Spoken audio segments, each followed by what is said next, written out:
El capítulo de esta semana es titulado Otra vez. Esta es una frase que veremos más adelante en el capítulo en una escena bastante interesante, pero que no comentaremos demasiado por ahora porque no tendría sentido hacerlo. En esta entrega finalmente termina el pasado de Brook, el cual terminó siendo tan corto como todos nos imaginábamos, un total de solo 3 capítulos, los cuales Oda utilizó para darle gasolina a los personajes que faltaban tener una motivación en el arco para darse vuelta y luchar por Elbaf, o mejor dicho, por uno de sus compañeros. La portada de esta semana es una petición del lector, lo que dibuja en secreto a Ida, mientras ella también en secreto se pone feliz por eso. No sucede siempre que Oda dibuja una portada relacionada al mismo arco que está ocurriendo en este momento en la historia principal, así que realmente lo agradezco. Luego de ver cómo perdimos a Ida, la verdad es bastante agradable verla una vez más, aunque sea de forma no canónica. Loki está escribiendo en ese papel Kaa-chan en hiragana. Este es el alfabeto más común usado por los niños que aún no saben usar palabras más complejas en japonés. Y el hecho de que no diga Okaa-san, sino que Kaa-chan, es una manera de demostrar que Loki lo está escribiendo con mucha ternura y que realmente ama a Ida. Si quieren traducirlo de alguna manera al español, sería algo así como mamita. Sí, ya saben, Loki es el rey de los tsunderes, nunca expresa sus reales sentimientos. Así que creo que Suna Dango, que se traduce a Dango de arena, pidió una portada que realmente va de la mano con cómo son los personajes dentro de la obra. 621 capítulos sin saber qué rayos hay dentro del huevo gigante de Goldie Roger, 13 capítulos sin Bonchan apareciendo en el manga de ninguna manera y 517 desde que no aparece de manera canónica en la historia. Pero la pelea final contra Imu al parecer comienza en este capítulo, así que necesitaremos de todo, incluyendo el Okama Kenpo, por lo que está confirmado que Bonchan volverá la próxima semana al manga. Habiendo cubierto el título y portada, ¡vamos con el capítulo! Comenzamos con un plano general de la isla de Hesperia, la cual está siendo completamente liquidada a manos de los barcos de la marina y del gobierno mundial. Sus habitantes, con toda la esperanza del mundo, realmente creen que son capaces de dar vuelta a la situación, exclaman que obtener la independencia es la única manera de seguir con vida, y realmente creen que pueden ganar esta guerra. Es entendible. En la guerra, dar este grito de aliento de batalla a tus compañeros que se están dando por vencidos podría llegar a ser fundamental para subirles la moral, más que nada cuando en ese momento están siendo completamente aplastados por el enemigo, pues vemos soldados de Hesperia caer uno a uno frente al gobierno y sus poderosas armas de fuego. Tanto se están mintiendo a ellos mismos o tan alterada tienen la percepción de la realidad que creen que realmente el gobierno mundial tendría suficiente con hacer lo que está haciendo y no tienen idea de que en caso que llegasen a ganar esta batalla, al gobierno no le costaría nada pedir refuerzos y exigir que un almirante se haga presente, así declarando esto GG definitivo. Pero insisto, no los puedo culpar, están en medio de una guerra para defender su país y si es necesario dar gritos con declaraciones aunque sean inverosímiles como esta, en pos de levantar la moral de tus aliados, es bastante aceptable. Lo he dicho varias veces a través de las últimas reviews, ustedes lo tienen más que claro y agradezco mucho que realmente hayan aceptado mi opinión sobre este pasado. Saben que no me ha generado el impacto emocional que Oda quería que genere, pero si algo puedo decir es que el maldito de Oda siempre tiene por lo menos un as bajo la manga, un truco que no esperara que usara y me termina impactando aunque pensé que no lo haría, y en este flashback debo decir que son las expresiones de Brook. Creo que ver a Brook siempre en forma de huesos, sin poder hacer demasiadas expresiones más que enojar sus ojos o llorar de vez en cuando, lo ha deshumanizado demasiado para mí. Nunca antes habíamos sido capaces de verlo con una cara de trauma, de preocupación real o expresándose de manera que se note alguna emoción compleja. Pero verlo acá, siendo que ya conocemos cómo se ve su rostro y lo tierno que es realmente rompe el corazón verlo poner estas caras. El maldito de Oda sabía que tenía poco tiempo para llevar a cabo este flashback y pocas viñetas para vendernos las emociones. Es por eso que está dibujando con su pluma en llamas a un 500% y poniéndole toda la atención posible a las expresiones. Porque en esta viñeta que estamos viendo en pantalla en este momento, podemos entender perfectamente que para Brook en este momento nada de lo que está viendo tiene sentido y el mundo se acaba de derrumbar frente a él. Es una expresión maravillosa, es la confusión definitiva. Una caída al abismo que será solamente el comienzo de su desafortunada vida de acá en adelante.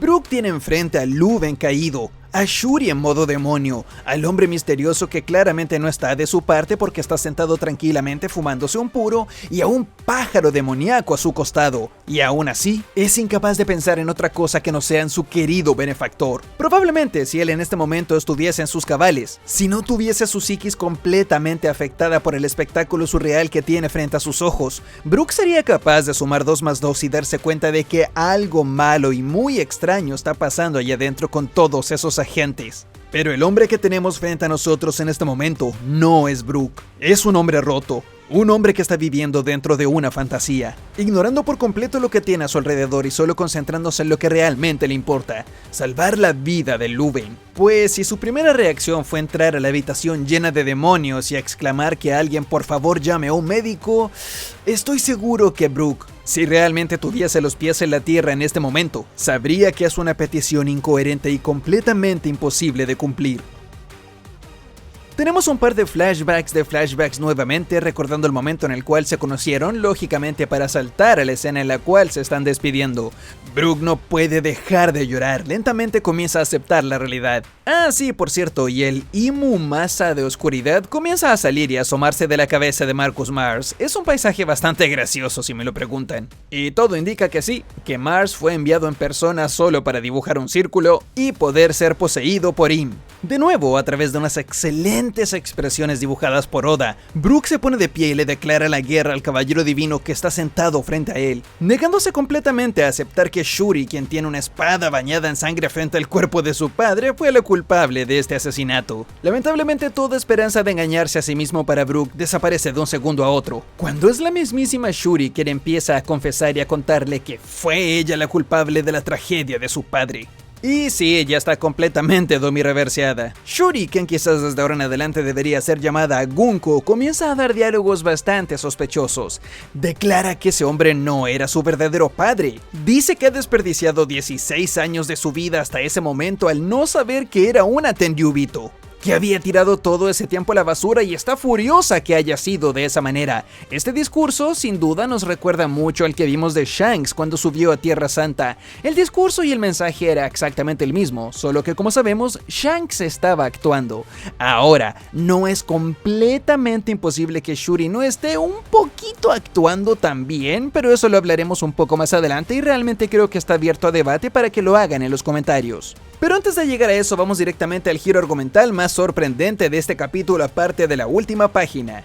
Pues resulta que todo ese cuento de Lúben dirigiéndose a su pueblo e indicándoles que la nación estaba a punto de entrar en una guerra contra el gobierno mundial, pues de lo contrario tendrían que entregar a 10.000 esclavos para vivir y trabajar en Marillo hasta su último día, era una mentira. La exigencia real que estaba haciendo el gobierno era que le entregaran a Shuri, a su querida hija, y Lúben, muy como Nico Robin en el arco de Water 7, prefirió sacrificar a todo su pueblo y decenas de miles de personas, con tal de salvar a la persona que es más importante para él, su hija no biológica, pero que sabemos que dentro de los estándares de One Piece y basados en los mensajes de la obra, esta conexión de sudor es muchísimo más fuerte que cualquiera sanguínea que pueda existir. Esto explica perfectamente por qué en el capítulo anterior teníamos un diálogo en el cual Lúben indicaba que la guerra terminaría una vez que pierdan a Shuri, y es por eso que le prohibieron expresamente que se presente en la batalla. Le dijeron que no tenía permitido pelear y que su única misión en esta batalla era esconderse en el castillo. Es decir, Lúben siempre lo supo, sabían que el objetivo del gobierno era la princesa Shuri, y es por eso que una vez que los agentes finalmente llegaron al castillo y hasta ella, entregó su vida en batalla con tal de protegerla, lo cual, como vemos, terminó en tragedia. De repente, una voz espeluznante se comienza a oír. Te recuerdo, entre los sirvientes de Candle había un mocoso con un afro, aunque no tenías permitido acercarte a mí. Debo decir que la elección de comunicarnos tantísimo solo con mostrarnos sus ojos fue un golazo de parte de Oda. Ni siquiera yo puedo hacerme el difícil tsundere y decir que no me gusta nada de lo que está pasando acá, porque si bien este flashback en sí es una combinación de todos los clichés que Oda había usado en la historia hasta este punto en pasados tristes de otros personajes, incluido el de Loki que fue en este mismo arco, Este tipo de recursos, como solamente mostrar los ojos y nosotros como lectores automáticamente sacar tantísimas conclusiones y entenderlo todo solo con una pequeña viñeta, es arte puro. Este kami no Kishidan es llamado Man-Meyer Gurōsei, lo cual finalmente nos explica por qué en God Valley se dijo que el apellido de Gunko era Man-Meyer. Y es muy probable que cuando esta muchacha vuelva a Marilloa, o mejor dicho, ahora que vaya por primera vez, su padre la bautice con el nombre que él le habría puesto si hubiese nacido con él.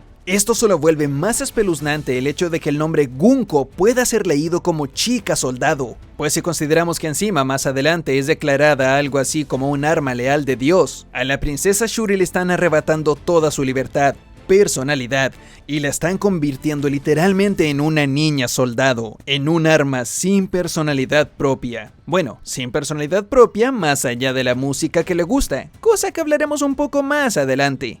Por cierto, olvidé decirlo en la grabación original, pero todos los miembros de la familia Man-Meyer que conocemos hasta ahora son Gunko, este tipo, y este de acá con sombrero, a quien no se le ven los ojos. Puede que todos los miembros de la familia Man-Meyer tengan heterocromía, y esa es la razón por la cual Oda escondía los ojos de este personaje cuyo nombre aún no sabemos. Es curioso que el nombre de este kami no Kishidan se parezca mucho a la pronunciación de Gorōsei, que son los 5 ancianos, pues su nombre también se pronuncia literalmente Gorōsei. Aunque claro, uno está escrito con el alfabeto para escribir palabras japonesas y el otro con el alfabeto para escribir palabras extranjeras. Y como me dijo mi buen amigo Armagia, todo está conectado a la temática de las luces. Si el nombre de este personaje llegase a ser Glow, eso se traduce como brillo. Candle se traduce a candela, lo cual es una unidad de medida para la luz. Y siendo que aparentemente uno de sus ojos brilla, pues ahí lo tienen. Pero hey, hablando de Candle, no nos olvidemos de ella. ¿Exactamente qué pasó acá? Creo que ya podemos comenzar a dejar de lado las teorías sobre ella siendo un Tenryubito encubierto, pero la cosa no deja de ser sospechosa e interesante.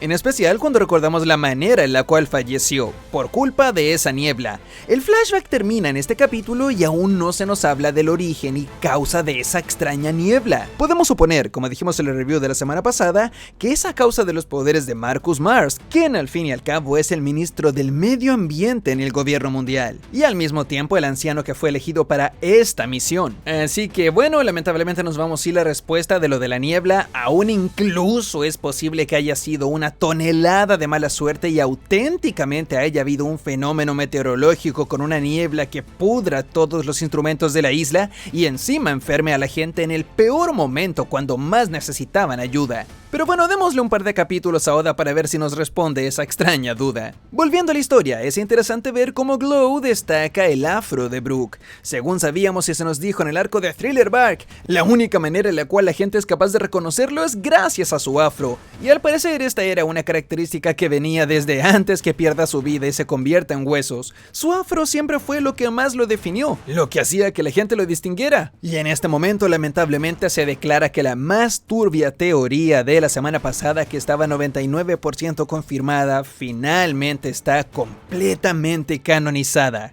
Con este hombre declarando que en el tiempo que estuvo a solas con Candle no permitía que nadie se les acerque. Glow continúa su discurso y nos explica que normalmente no habría sido necesario ir a un país tan remoto como ese, y mucho menos para llevarse a una simple mocosa. Sin embargo, la heterocromía que ella posee es algo muy raro de encontrar a alguien que nazca con esa particularidad, y que obtener a Gunko y llevarla a Marilloa ha sido una orden directa del Gran Amo, indicando que aunque él no sea capaz de despertarlo, quizás ella sí logre hacerlo. Y Dios mío, qué bomba acaba de estallar acá. Ok, primero que todo vamos con lo negativo. Yo soy el tipo de persona que odia la exposición forzada y mal hecha, y creo que este es un ejemplo claro de la misma. No tiene sentido que un villano llegue de la nada a darnos esta información que no tiene por qué entregarle a Brook, aunque esté a punto de quitarle la vida, solo para que los lectores podamos obtenerla. A ver, de alguna manera tiene que entregarnos la información, solo creo que esta no es la mejor, y más adelante en el capítulo lo hace de nuevo. Aunque bueno, con la facha que se carga este caballero divino y con ese estilo, papá, ok, creo que se la dejo pasar. Ahora bien, despertar los ojos. ¿Datebayo? Este es el momento exacto en el cual One Piece se convierte en Naruto. Los poderes de ojo han llegado a One Piece. Es todo un nuevo sistema de poder. Todo lo que hemos entrenado a través de 30 años de publicación no ha servido nada, porque lo más importante al final son unos ojos hereditarios con poderes extraordinarios, tan poderosos que incluso el jefe final de la historia les teme y lo necesita bajo su control. ¿Qué? ¿Creían que me iba a burlar? No, parte de eso es verdad. Olvide la exageración de que todos estos últimos 30 años no han servido para nada, pero todo esto del poder de los ojos, la verdad es bastante interesante. Insisto, Oda siempre tiene alguna manera de sorprendernos. Y cada vez que pensamos que ya no hay nuevas maneras de introducir poder o habilidades especiales en One Piece, este hombre siempre va un paso por delante. Esto no debería sorprendernos, no es primera vez que en One Piece vemos poderes hereditarios. Es más, esta es una temática constante de los últimos arcos. Lo vimos con el tema de los Buccaneer en el arco de Egghead. Sabemos que de alguna manera la sangre Davy lleva algo importante con ella. Todo este arco se trata de la raza gigante teniendo el privilegio de llevar una sangre poderosísima. Así que creo que este es un momento perfecto en la obra para tirar este nuevo sistema de poder, o mejor dicho, esta nueva y particular habilidad. Según nos explica este caballero divino, el llevar a Shuri a Marilloa fue una orden expresa de Imu. Eso explica inmediatamente el porqué. Cuando lo vimos en el pasado de Rocks, Shuri en forma de Gunko por alguna razón estaba viviendo junto con Im dentro de la habitación de las flores, portando un extraño velo sobre su cabeza. Lo más probable es que Imu haya tenido a Gunko viviendo con él durante mucho tiempo y muy cercano a él físicamente. De manera que cuando Gunko finalmente despierte los poderes de sus ojos, Imu sea el primero en enterarse, y por supuesto, en utilizarlos a su favor. Ahora, ¿qué poder traen exactamente estos ojos? Bueno, habíamos tenido unas pistas antes en la historia que Gunko, por alguna razón, siendo muy joven y no entrenando específicamente su haki junto con Brook, ya era capaz de ver el futuro. No se nos dijo explícitamente que era capaz de usar haki de observación avanzado con visión al futuro, pero Brook dijo que la manera en la cual Shuri se movía al momento del combate es como si fuese capaz de ver el futuro y el movimiento de sus enemigos. Fue muy redundante con la palabra futuro en estos últimos segundos, ¿no? Trataré de no hacerlo tanto en el futuro. Pero hablando del futuro, no es imposible que esa sea directamente la habilidad de estos ojos, y quizás no solamente pueden ver hacia adelante en el tiempo, ¿ven cómo traté de no decir futuro? Sino que también son capaces de mirar hacia atrás. Quizás, con la visión de Shuri, Imu sería capaz de mirar siglos en el pasado, y finalmente ser testigo de algo que le hubiese gustado ver en persona, pero no pudo ver. De la misma manera, es posible que pueda ver muchísimo en el futuro,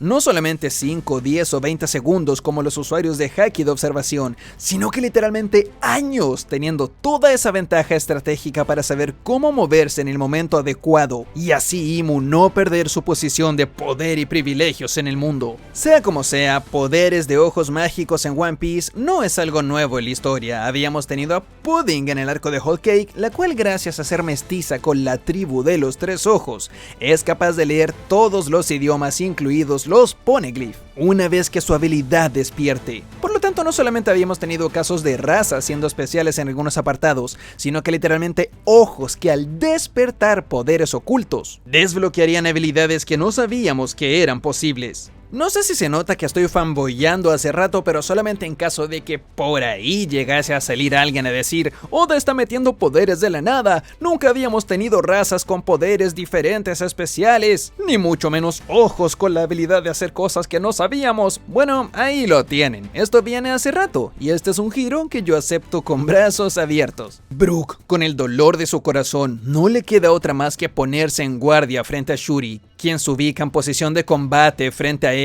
Shuri es terrible, lo acusa de tomarse atribuciones que no le corresponden, siendo la frase más terrible de todas: quiero ser protegida por alguien fuerte. Ahora que estoy por marcharme a Tierra Santa, es obvio que ya no te necesitaré.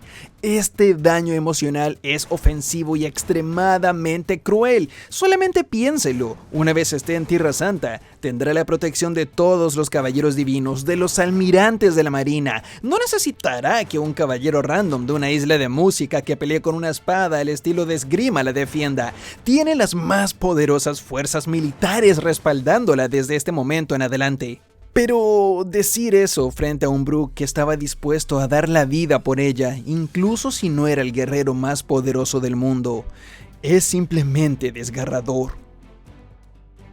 Dando paso a la escena final, Brook definitivamente no es capaz de ponerse en guardia y realmente iniciar un combate contra la mujer a la cual viene protegiendo y literalmente cambiándole los pañales desde que era una bebé, dejándose así golpear y finalmente teniendo el origen de la tan característica cicatriz que Brook porta cuando es un humano y navega los mares con los piratas Rumbar.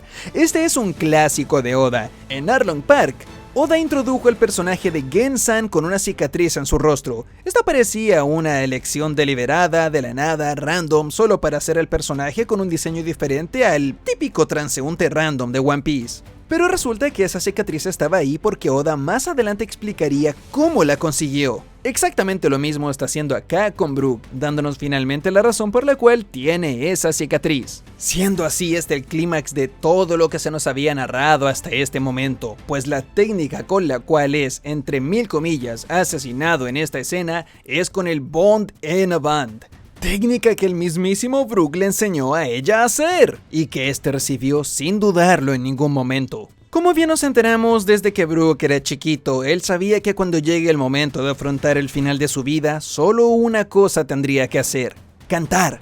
De esa manera, el pensamiento de desvanecerse no sería tan terrorífico. Si tan solo cantara en sus últimos momentos, se iría de este mundo feliz. Y es justamente lo que está haciendo en esta escena, cantando aquella canción que nos dice que al final del día, todos en huesos terminarán, solo para darnos un vistazo de Shuri dándose media vuelta y retirándose de la isla de Esperia, la cual aún no sabemos exactamente cuándo, cómo ni por qué desapareció por completo del mapa a la Ohara. ¿Hubo Luluciazo? ¿Hubo Buster Call? Aún tenemos muchas cosas que comentar sobre esta sección, así que no se me anden escapando todavía. Si recordamos bien, en el momento en que Gunko recuperó la conciencia durante algunos segundos en el arco de Elbaf, la vimos tener un flashback en el cual recordó el momento en que era arrebatado de su padre. La vimos llorando, gritando el nombre de su papá, que no quería ser separada de él. Y eso, en este flashback, no lo vimos. Por lo tanto, es obvio que esto sucedió previo a la llegada de Brook dentro del castillo. Y es muy probable que cuando descongelen a Gunko nos contará esa parte de la historia que aún no conocemos. Cómo pasó todo exactamente en esos minutos que Brook se demoró en llegar. Y cuáles fueron las últimas palabras de su padre. Porque la verdad, en este flashback su despedida fue bastante fría, quizás demasiado cruel para los estándares de Oda,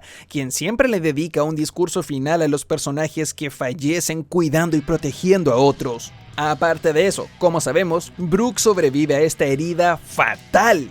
Bueno, sería fatal si no fuese porque incluso en el mundo real ha habido casos de personas que han sobrevivido a este tipo de ataques. No literalmente con una espada en la cabeza, pero sí ha habido gente atravesada con tubos de metal de un lado de la cabeza al otro, literalmente atravesando su cerebro y sobreviviendo. Pero incluso si alguien en los comentarios está pensando decir, Gadito, no compares esto a la vida real, es una caricatura y ya, déjame decirles que incluso dentro del universo de One Piece, todo lo que está pasando acá está completamente justificado, pues fue en este mismo arco en donde Oda nos introdujo al viejo barbamontaña Yarul, quien tiene justamente una espada atravesándole la cabeza y sigue con vida. Por lo tanto, Oda desde el inicio del arco nos quería dejar en claro que en caso de que en algún momento alguien le atraviese una espada en la cabeza y sobreviva, no es nada raro, pues Yarul ya había logrado tal hazaña, y es algo posible en el mundo de One Piece. Creíble y 100% justificado. Bien ahí, Oda, me la has colado, maldito.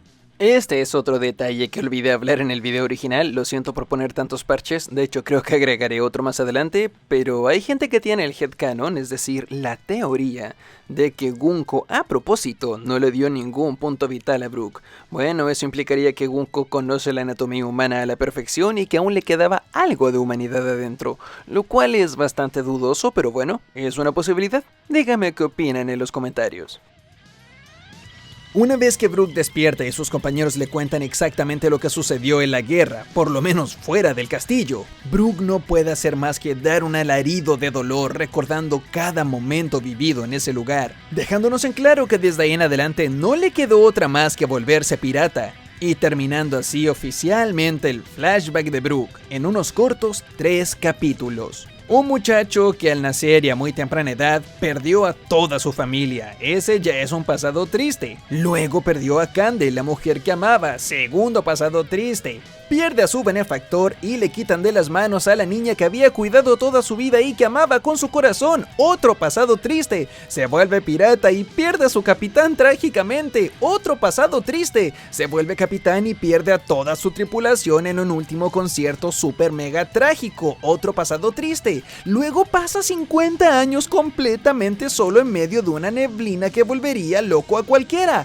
Otro pasado triste. Hace mucho tiempo la comunidad de One Piece ha debatido sobre quién fue el que peor la pasó en One Piece. El premio siempre se lo llevaba Nico Robin por haber perdido a su isla y a todos quienes le querían. Pero ¿saben qué? Brook también perdió su isla y todos quienes lo querían, y ese fue solamente el 20% de su pasado triste. Así que creo que tenemos un nuevo ganador en esta competencia completamente necesaria dentro del fandom de One Piece, y Brook lamentablemente se lleva la corona en quien lo pasó peor de todos los piratas Mugiwara, y por lo tanto es quien más merece ser feliz. Pues a través de todos esos pasados tristes jamás olvidó una promesa, jamás perdió su honor, e incluso en su segunda vida está dispuesto a cumplirla. ¡Qué pedazo de máquina que es Brook!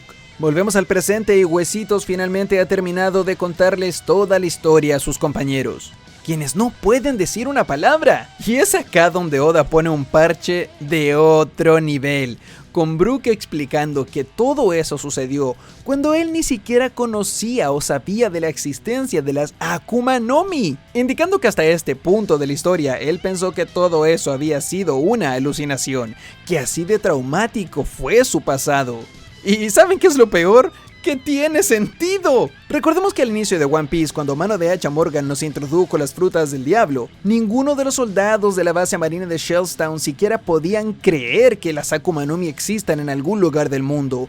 Estas eran solo un mito, una leyenda urbana que se narraba en callejones diciendo que por ahí, quizás en alguna parte del mundo, había gente con poderes de fuego, trueno o destrucción. Lo más probable es que un habitante común de uno de los 4 mares viva su vida sin jamás haber visto una fruta del diablo, o un usuario haciendo uso de sus poderes. Es por eso que tiene sentido ver a Brook diciendo que en ese entonces no sabía de la existencia de estas frutas, y por eso no entendía qué rayos pasaba cuando su querida amiga se convirtió en un vampiro del inframundo con alas que asesinó a su propio padre frente a un pájaro demoníaco del inframundo y un militar elegante fumarola.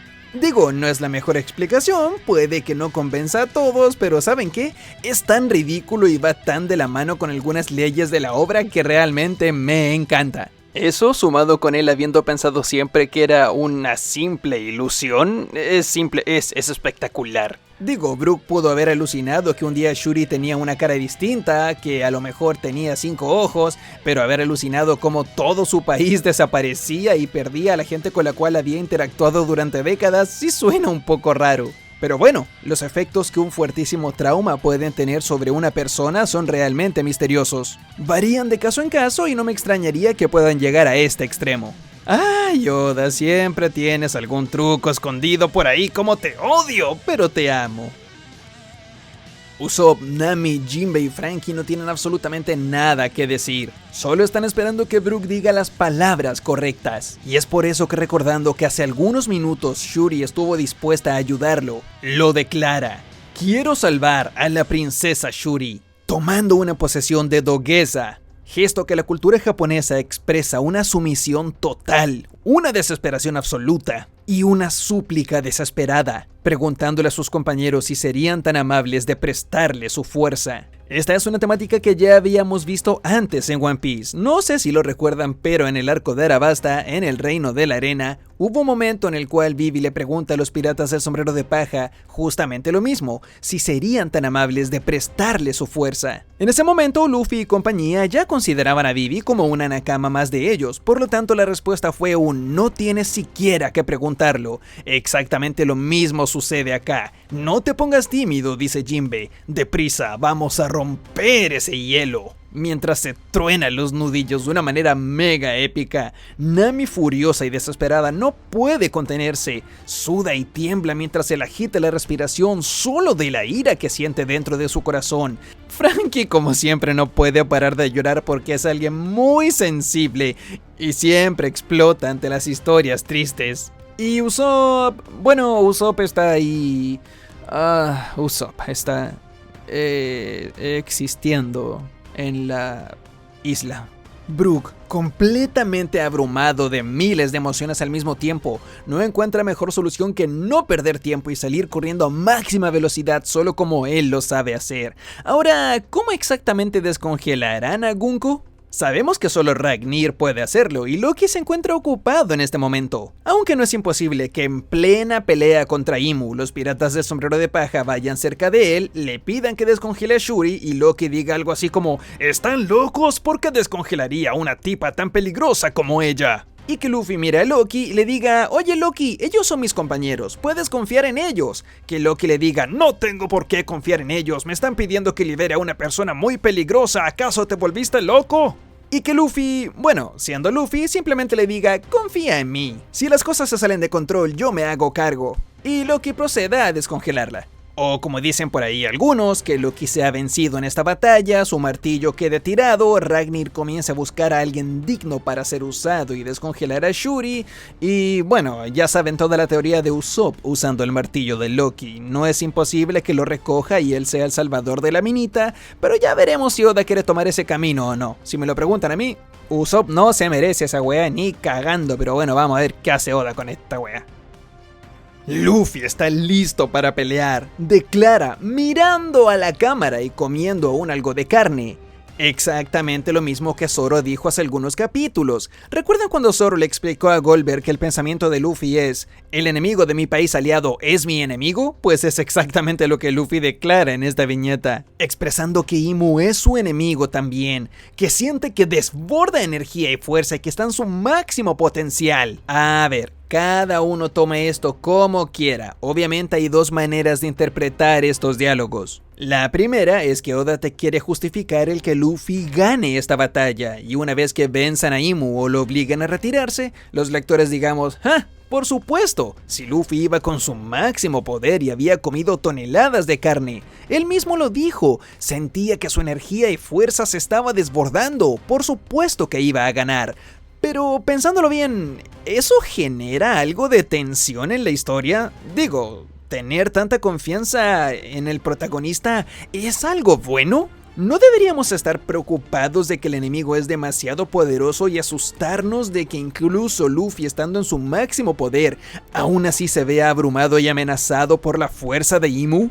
Exactamente, pues la segunda interpretación de este diálogo es que es una tremenda red flag. Es decir, una manera que tiene Oda para comunicarnos que Luffy perderá aplastantemente en esta batalla y que cuando eso suceda, Luffy no tenga excusa y los lectores nos quedemos con la idea de que Luffy en su absoluto máximo poder y con energía desbordante y con todos sus power-ups al máximo, no fue suficiente para derrotar a Imu, desembocando así en la única solución lógica para este tipo de situaciones, y es que un power-up sea necesario. Esto lo dejaré abierto a interpretaciones. Comenten ustedes cómo creen que Oda se va a tomar este diálogo en los siguientes capítulos y qué interpretación le dan, porque la verdad me tienen bien curioso. Oda ya lo hizo antes en Wano, muchas veces nos dio diálogos al estilo de esta pelea está ganada. Hyogoro miraba a Luffy y decía, con este muchacho de nuestro lado es imposible perder. Y en efecto, era imposible perder porque terminaron ganando, así que sí, quiero leer definitivamente sus opiniones en los comentarios.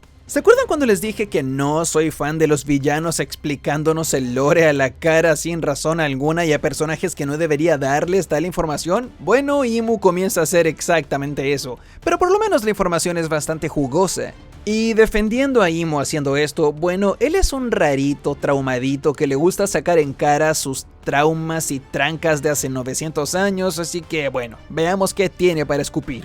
Imu indica que obviamente los niños son su objetivo, Pues como debes saber, la tribu de los gigantes hace 800 años sufrió una estrepitosa derrota por intentar salvar a los niños. Exactamente, muchachos, no solamente tenemos a los niños caminando durante 2 años de publicación, prepárense para el flashback de los niños caminando en el siglo vacío. De los creadores de Hyogoro haciendo cosas, de los creadores de los Oni de hielo, llegan los niños caminando ancestrales.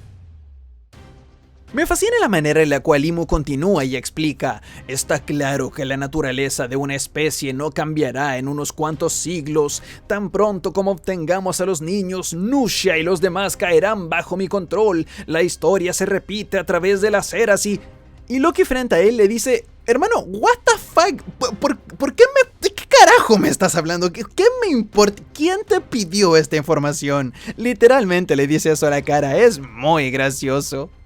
Pero como dije, Imu es un traumadito, así que supongo que puede dar estos discursos al aire como lo ha venido haciendo desde que apareció. Bien, esa es otra pista que tenemos del siglo vacío y que hablaremos en otro momento. Lo que realmente me llama la atención de acá es Imu diciendo lo siguiente: aunque sé que ahora no entienden el por qué lo digo, existe algo seguro, la historia siempre se repite. Ya es demasiado tarde, ustedes ya son mis esclavos. Eso de la historia repitiéndose siempre, Imu tiene razón. Sabemos que el mundo se ha acabado por lo menos ya 2 veces antes, según el mural Harley. Sin importar lo que pase, el mundo está condenado a caer en la oscuridad. Sabemos que sin importar lo que suceda, nunca se volvieron a encontrar. Pero según el texto profético, esta era será diferente. Y lo que no sabe Imu es que a pesar de que la historia se ha repetido muchas veces, esta vez será diferente. Esta vez el ciclo de oscuridad y destrucción mundial será detenido. Hay alguien en esta isla que será el causante de un cambio total en el universo y cómo este funciona. Alguien que detendrá el ciclo de oscuridad y que en este momento viene corriendo a máxima velocidad preparando su puño.